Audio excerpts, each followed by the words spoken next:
Hello everybody, I'm Zero, and in this video I will be showing you how to build a spider farm.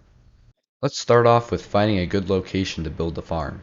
I recommend building it over an ocean since there aren't very many caves under it, so you won't have to do much lighting up. So the first part of the farm, you're going to want to place one block here, and then go out by 6 blocks on each side to make a 7 by 7 kind of square for the collection system. Once you have that, you're going to want to place some rails down on it. So start by placing rails here, powered rails that is. Then place 2 normal rails there, and then go back here, almost to the end. Place 2 more powered rails, or normal rails, then powered rails again, and just continue. I cannot place blocks. Continue to do this until you get all the way over there. So there we go. And then choose an end and put a block there. Then go under the rails and place levers, powered levers, under each line of rails, like so. Then from this other end of the rails, you're going to want to place 6 blocks, and then delete the third block.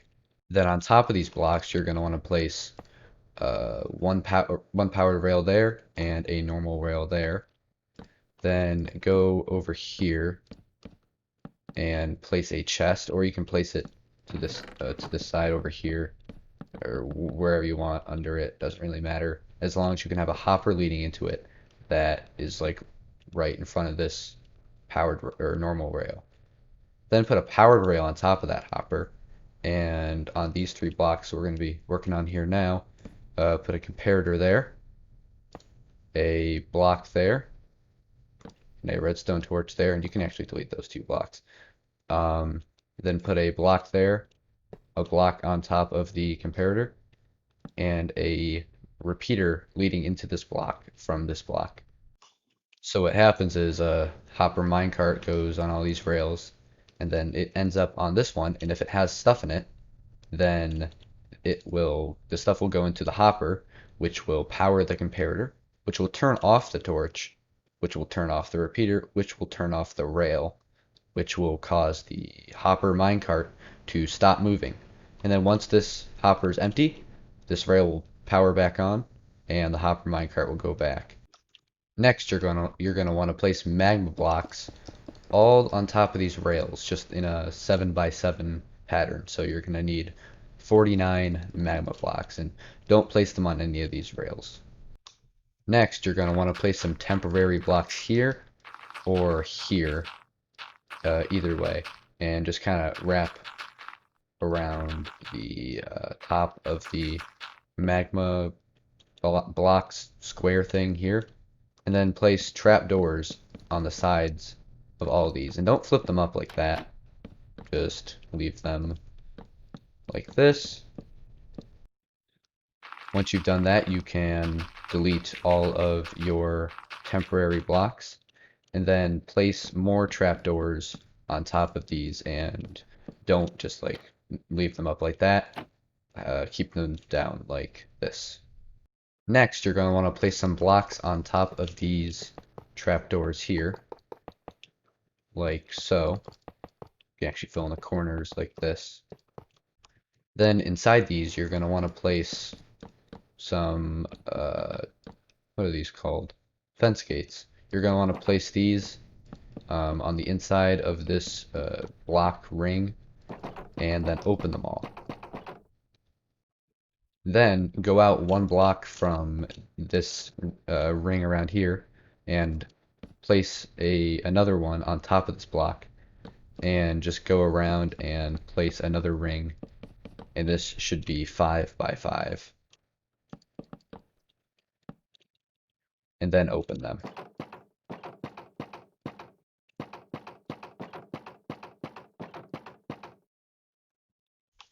Next, you're going to want to go to the outer ring of this, and place 3 blocks from the center, and then place 2 and then 1, and do the same thing on every side. At this point, the farm should look something like this. So from here, you're going to want to place a block on top of this corner, and then do this kind of zigzag pattern all the way around, all the way around the this first like diamond shape. Now yours should look like this.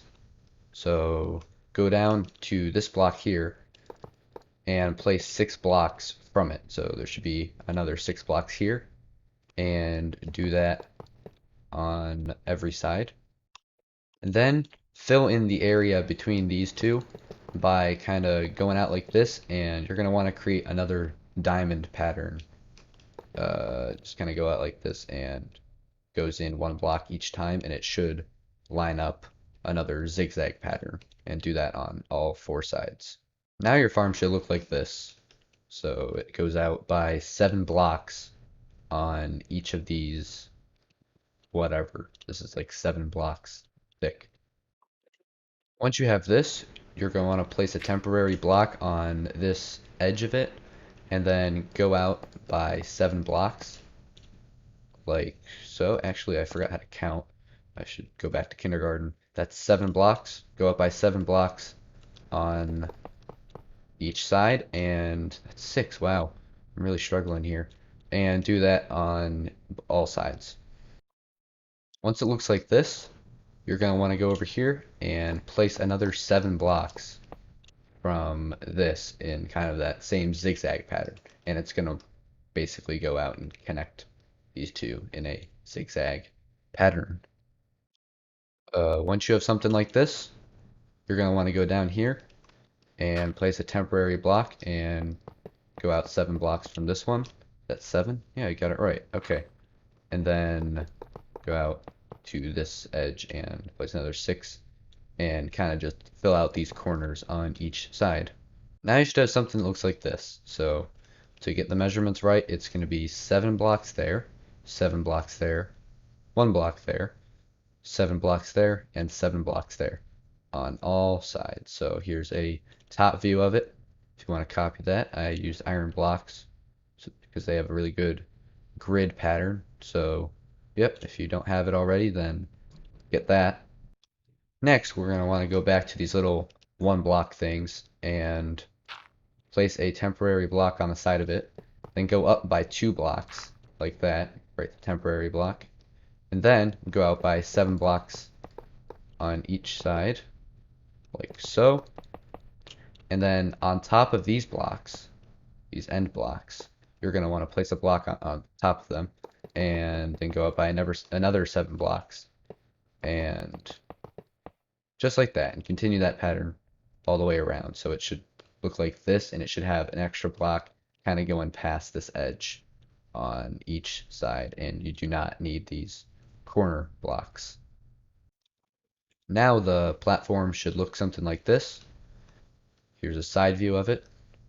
Don't forget these little blocks that go down here in the middle.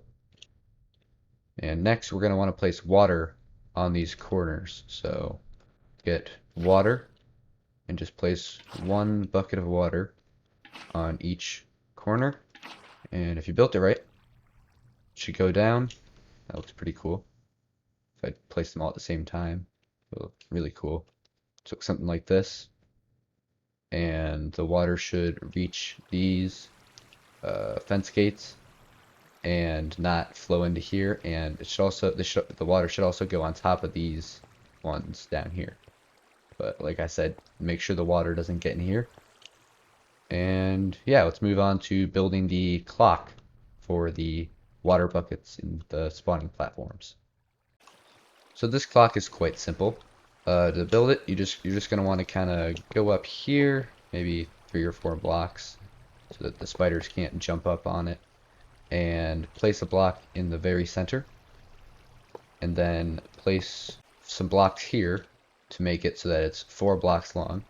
But make sure you mark out your center block. So I'm just gonna get a gold block to mark out my center block. It's very important that you know what block is the center. Now you're going to want to place a hopper on this center block and a hopper leading into it. Then break that center block hopper and make it so that it leads into this one.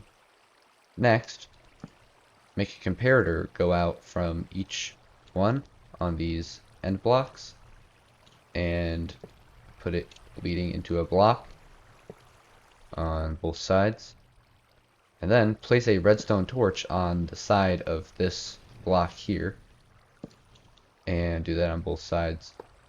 And then put a block on top of the redstone torch. Next, you're going to want to place a redstone block on one of these hoppers and then fill it with a block or a stack of blocks, and basically that'll make it so that one of these torches, or both of them as a matter of fact, are not powered. And then place redstone dust on both of these blocks, on the tops of these second ones, and then place pistons, sticky pistons, on like the side of this redstone dust, so basically on top of these comparators, and your clock is done. If you want to be able to turn it on and off, just simply put a lever on this end block. Now that you've built your clock, see where the center block is? You're going to want to place an observer right here so that it's facing downwards and it's in the center of it, and it's on top of either the piston head or the redstone block, but it should be a block above the hoppers. Next, you're going to want to place a dispenser here on top of the observer, and you're going to want to have it facing up and put a water bucket in it. I already have a water bucket in mine since I saved it as an NBT block. I'm going to turn off my clock for now so that it doesn't just keep going and turning on and off the water bucket when I'm still building this.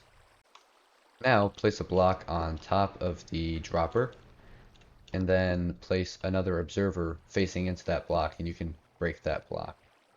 And then make sure to break that block before you place down your dispenser with the water bucket in it, or at least before you put the water bucket inside the dispenser.